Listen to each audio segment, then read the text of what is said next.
In preparation for dry laying Wunda rapid response boards, remove any internal doors that will be impacted by the change in floor height and remove skirting boards as required.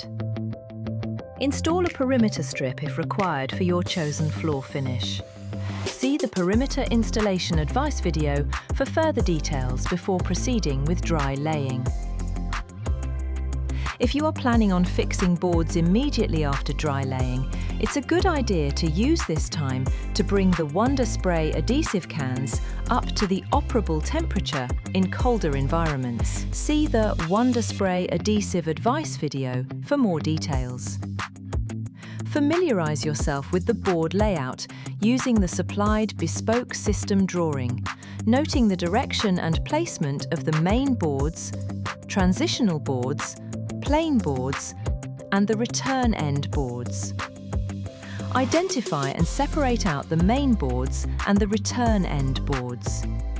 Return end boards require cutting along the pre-scored cutting line to create a loop end return board and a loop end return board with channels.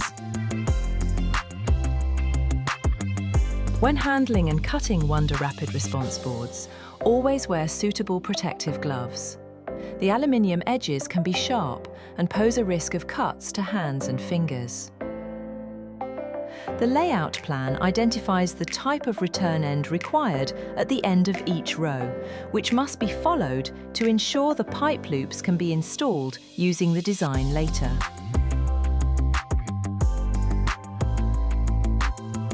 Once the end boards have been placed at each end, lay the main boards end to end, ensuring pipe channels line up as you go. Cut and lay transitional boards and plain boards as required by the plan.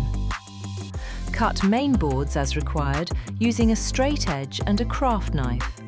You may need to score the aluminium more than once to achieve a clean cut.